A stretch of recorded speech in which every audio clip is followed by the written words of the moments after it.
Well, the $5 million that the sports park and recreation have, that is actually sports park and recreation money. Now, sports park and recreation, they run, the government is what that they own the racetrack. The government own the racetrack. So that money for sports park and recreation is this.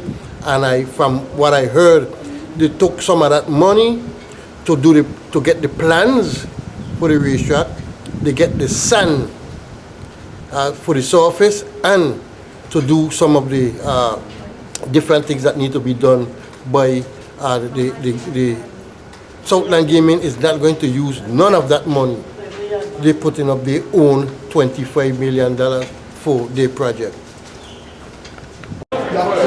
You say you need 12 to 14 million. We get it 5. Apparently it looked like we had this atmosphere before. What's going to be different this time? I have confidence with Governor Albert Bryan. I know he is pushing to find additional funding to get a track done. That's one of the priorities before he leaves office.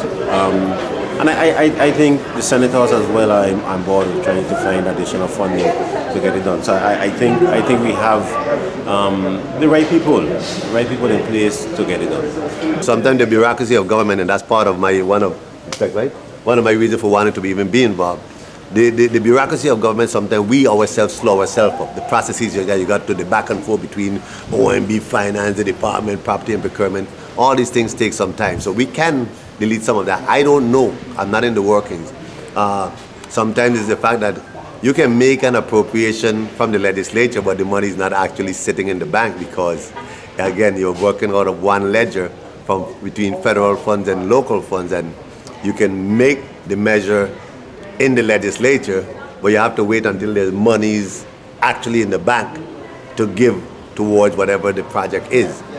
I'm in the blind. If you're asking me what it can be many of those things. Sometimes, again, government is its own worst enemy.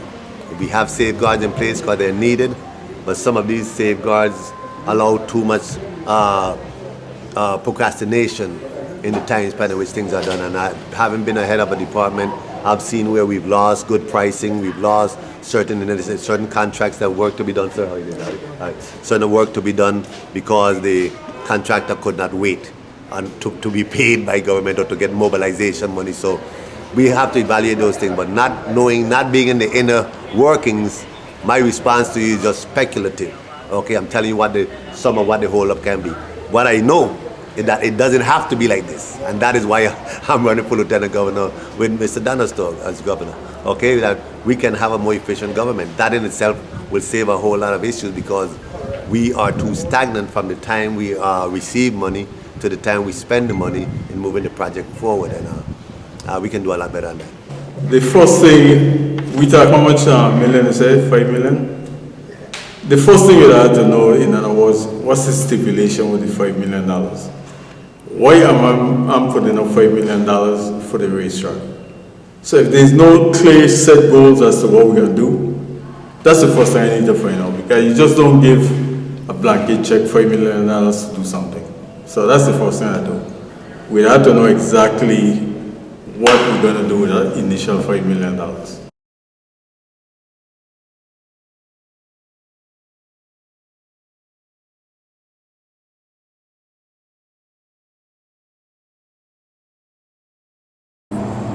This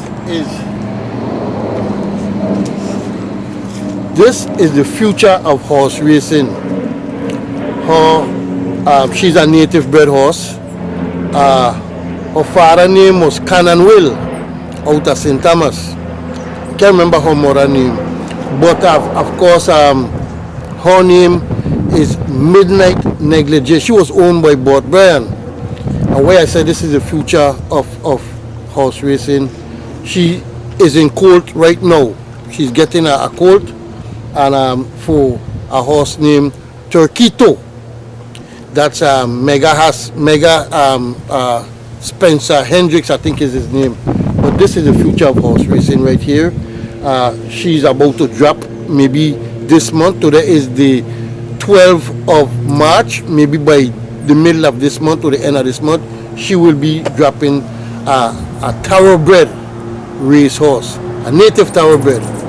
So as I said, this is Midnight Negligee. She's owned by 4 people. One of the people them that own her is Feda for Yuka, Bega Because the real owner, because board gear to Bega. to Bega. But he involved all the way because I was a trainer. Okay. So Bega is the real owner. That is Ray Fox, is his real name. He is the real owner of Midnight Negligee, and she breed with, of course, Torquito, which is owned by Mega Spencer Hendricks, is the owner of her colt.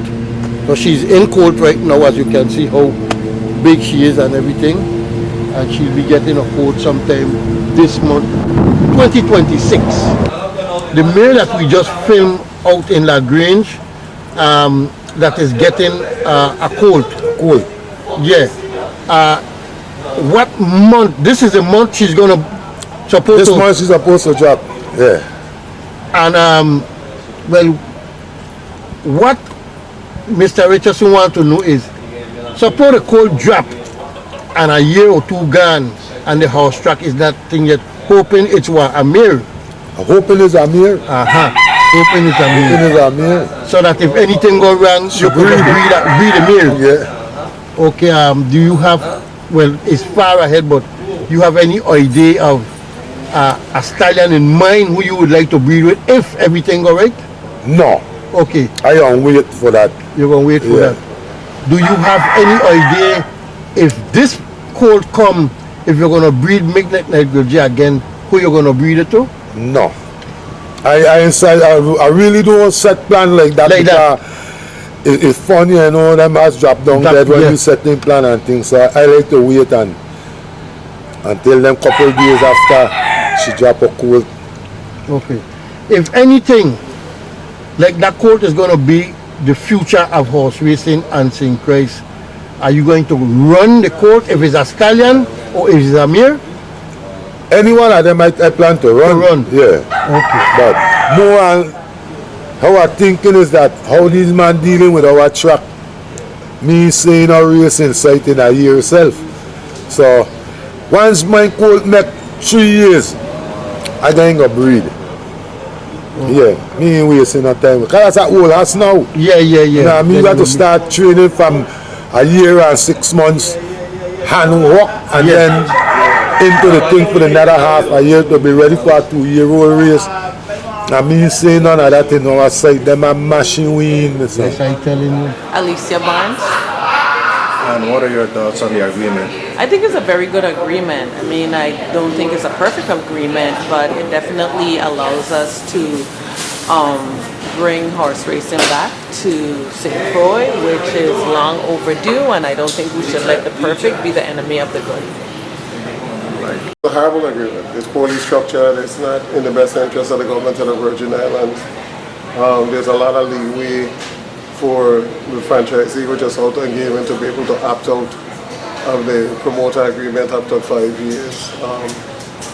The way that the taxes are outlined, I literally don't agree with it. So there are a lot of issues. Don't agree with the exclusivity. Don't agree with the self-regulation. So there's a lot of issues that I think need to be changed. My name is Hugo Hodge Jr., Chairman of the St. Thomas St. John Horse Race Commission. I find the agreement to be very fair.